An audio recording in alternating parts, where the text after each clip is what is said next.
હમણાં સંજોગવશાત હું ને મારી વાઈફ ને મારા દીકરા દીકરી અમે હોટલમાં જમવા ગયા, એટલે ત્યાં ઓર્ડર આપી દીધો અને પછી સ્ટાર્ટરની અંદર મેં એને કીધું કે ભાઈ તું સૂપ લાવ અને જોડે મસાલા પાપડ લેતો હો ફર્સ્ટ ક્લાસ.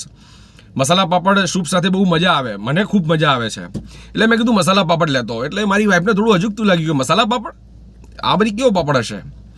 એટલે પછી એવું થયું કે મસાલા પાપડ જ્યારે તૈયાર થઈને આવ્યો ને એટલે પછી એને રેસીપી જોઈએ, મસાલા પાપડને જોયો. તો મસાલા પાપડ ઉપર શું હતું, ટામેટા અને ડુંગળીને બધું કટ કરીને એના ઉપર સર્વ કરેલું હતું, ઉપર થોડો ચાટ મસાલો નાખેલો હતો, થોડું કોથમીર નાખેલું હતું.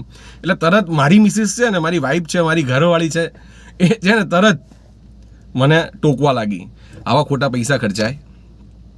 અરે આવું કીધું હોત તો હું તમને રોજ બનાવી આપું ઘરે. આ ખોટા ફાલતુના મસાલા પાપડના પૈસા હોટલની અંદર ખર્ચાય, એના કરતાં સાદા પાપડ મંગાવી લેવાય. અને સાદા પાપડ ઉપર ઓલરેડી હોટલવાળા આપણને સલાડ તો આપે જ છે, તો સલાડ એના ઉપર મસ્ત સર્વિંગ કરીને આપણે જાતે ખાઈ લેવાય. આ ખોટા શું કામ પૈસા બગાડો છો?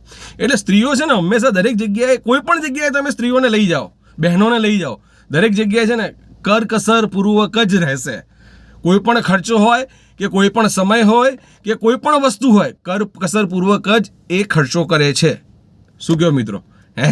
જો તમારી ગૃહિણી, તમારી પત્ની, અથવા તો તમે ક્યારે પણ કોઈની સાથે પણ જ્યારે હોટલમાં જાઓ અને આવો કોઈ બનાવ બન્યો હોય ને તો અવશ્ય મને શેર કરજો, ક્યાં તો એમને શેર કરજો, એટલે એમને યાદ આવે કે ના સાચું છે.